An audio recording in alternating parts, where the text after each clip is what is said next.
Thank you so much, Mr. Bajaj, for the presentation. Now I would like to invite Mr. Sopon, Pornchokchai, who is President, High Appraisal and Estate Agents Foundation. So please put your hands together for him.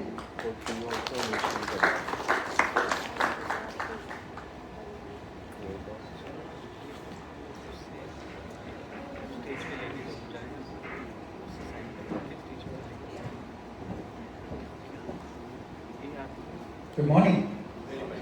So I will try to shorten the time so that we have coffee break. So actually, for my presentation, I conduct this survey in Nepal, in Kathmandu. I also do some of this in Uganda, published in the United Nations Habitat Journal, and also in Indonesia, in the Philippines are similar. So I think you can also read from my paper on page 58 to page number 64. So it should be easier. But the thing is, we have to remember that everything has a price. Did you remember? As a value, we must always remember that everything has a price. No exception. But okay, exception cannot be made norm if there is any exception. So this is we have to keep in mind that we can value these sort of things. Say for example, in the southern part of Thailand, they have some insurgency, and then some people die, maybe some terrorists die, or maybe some innocent people die. We have to pay them somehow, and the price is around $200,000 US. It may be cheap if it is in the case of USA, but in our country there is an ample amount, around $200,000 per head. That is what we pay, and it is become market price somehow, because in other cases we also pay them the same amount. In the case of slumland, as I told you, is that. So this is my paper about this is in Nepal, in slum in Nepal. And the thing is, I just try to tell you is that in the case of slumland, normally a slum house or a house in Kampung in Indonesia or in any places, normally it is the rent maybe around $30 to $50 US per unit. And that is really low. That is really low, because one thing is that that is the principle in valuation, that is value of the existing use. Value of the existing use, because they can just use as a house, temporary house in a slums. So value will be really low. Something similar to this area. I went to conduct the survey in this area this morning. I found that apartments here, 1 square meters may worth around, say, $3,000 US per square meters, quite high, because you have good roads and infrastructures. But to the north of this area, when there is an area called treeless area, treeless, not many trees, less trees. It should be also the same price, around $2,000 US if we build an apartment there, and if we have good roads there. But there is no good roads there. There is no park, and everything may be really crowded. So the price may be lower because of the potential use is really low. So that is the case. So we have to remember that the value of the existing use is really low in the case of slums. That's why we can find that the price of slum land may be around 15% of the price of land outside, particularly slum in the heart of the city, in the CBD area, where we can build high-rise buildings or high-rise condominiums or apartments. But if it is a slum there, the price will be really low, maybe 1/7 of the market price. Why? Because they can just rent it out as a slum house. So there is not much value. So if we can relocate them maybe not relocate them afar, relocate them in the similar area in the back of the settlements, and in the front we may build something more commercial. Maybe they will be satisfied. We have no need to move them away. But sometimes people also be moved away, like in Aceh or in Phuket, because of the tsunami. They wash out the whole communities, and then they have to move to the mountainous area or to the hilly area. Their graveyards, their mosques, they also have to move. No exception, because it is unsecure to stay on the beach. So that is another case that they need to move. And what we can see is that we have to consider that in the case of demolition, actually it is very good, because we can send them to an area that maybe in a good environment. Even in slum people, they may not want to stay in slums, because all squatter settlements, they squat on other people's land. They may not want to be there because low substandard or low standard. If we can provide better housing for them, it should be ample for them, and they should be satisfied to stay there. And we can create more high density development. If in the case of slum or squatter settlements, this is overcrowded. It is overcrowdedness, but not at high density. So this is the use of land of the existing use is very inefficient. So we have to make it more efficient so that it will be beneficial for all. And you can see that how much we have to compensate them. It can be compared easily in the case of financial value and economic value, or financial return or economic return. For example, last year I went to Indonesia, to Bali, to say something about the valuation of a zoo, say some social value of the zoo. Actually, if you run the zoo, it may be no profit or maybe zero profit. So this means that there will be no value. But if in the case of economic return, it should be quite valuable, because they have some other indirect benefit to the society. And in monetary terms, it may be 1 times more or 2 times more, or even 3 times more than the financial terms. So in this case, in the compensation, that is why we can compensate them higher than what they expect. And that will be satisfactory for all. For example, we may remember something about the investment value. We may pay them more than what they expect. Say, for example, in India or many other places, you may have some convenience stores. Maybe we need to have some more convenience store in the same brand, in the same area, so that to protect others not to come. So sometimes we may have to buy or rent a shop for Indomaret or for 7-Elevens at a higher price, but it is beneficial for us because it is high investment value.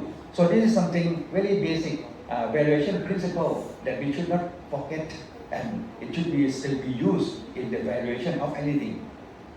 We can see that in the case of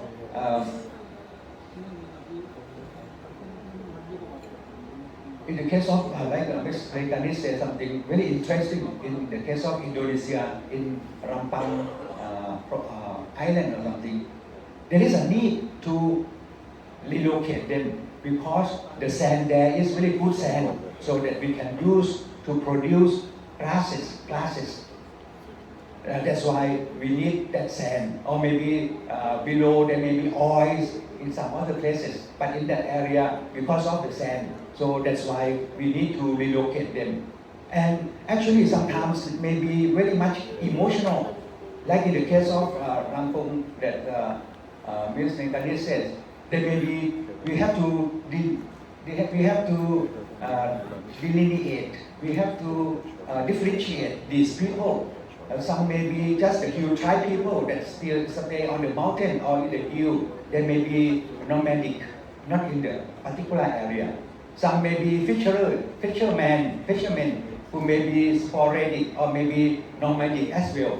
But there are also people who move from another island in the south to stay there not too long time ago. So actually there is no exact proof that they have been there for many centuries or something. This is something that we have to educate people as well. Otherwise, those NGOs may try to create some story and make very difficult to relocate them or very difficult to do expropriation job.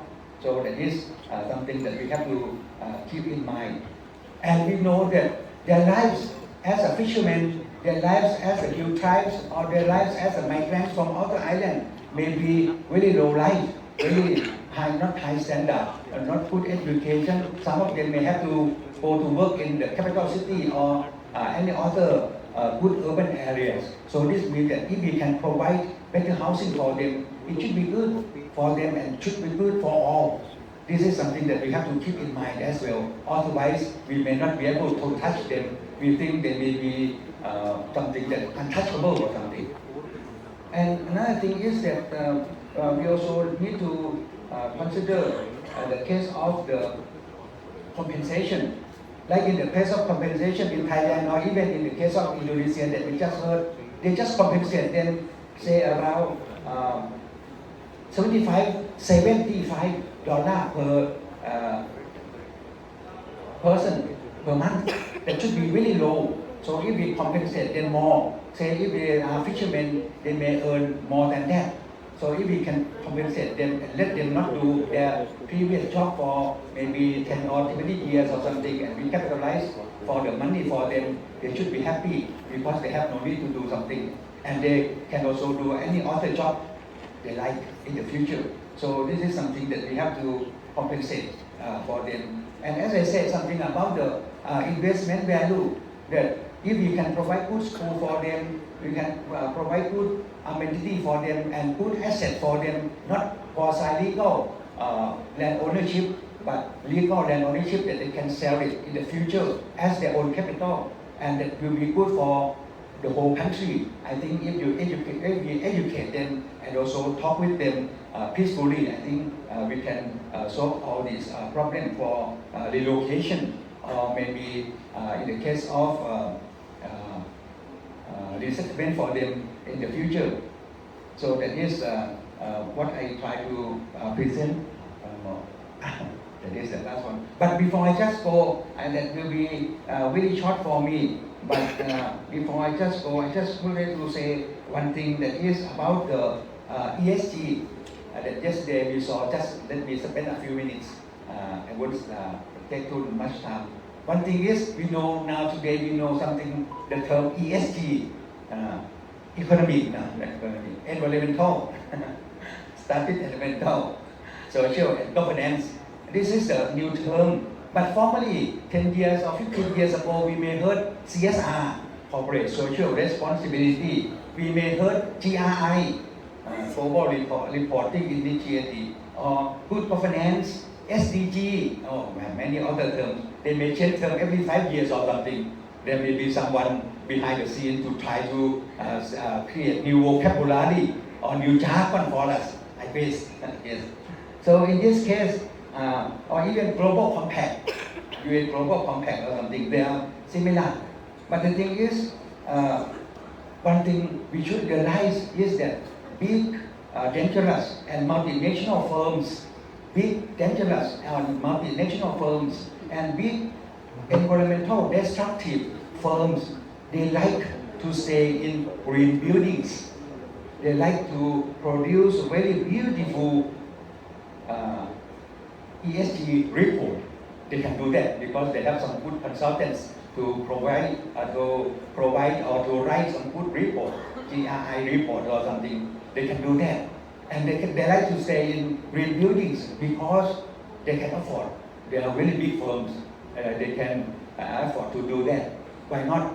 Because this means that they are care of the environment. But actually, they destroy the environment every day. But they said that they love the environment, so that that may be some contradictory or something. And I like to say that for the case of ESG, if we actually, if we really have ESG, actually there should be some measures, as we said yesterday. And if we really do ESG, it means that we just have to build the brand. We have to build the brand. If we cannot build the brand, that will be not ESG, but just only face lifting. Say big banks, big financial firms.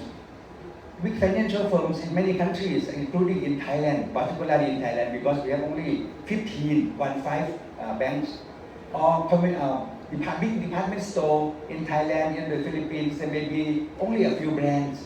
So there are banks and department store in Thailand and the Philippines may be monopolized somehow. So actually, there is no difference between brands, because if we deposit money in any places, it will be the same, because no competition. There is just only somewhat of monopolized. So in this case, even if they say that they claim that they are very good in ESG, but there is no brand building because no one really trusts them. But we have to use their service because no choice. So this means that their ESG is just only the face lifting. But if we can do ESG like our firm, our valuation firms, if our valuation firm really conduct ESG or CSR or global compact, and we can prove to the public that we really spend a certain amount of money to do that, not just for propaganda, and we can guarantee that we have some indemnity insurance. If we do something wrong, we will have to pay to public or to pay to our clients. If we really do that, it means that we really have ESG. Otherwise, it will be just some face lifting that we are just saying in the society, and in the next few years, there will be another new term for us to play around. Thank you very much.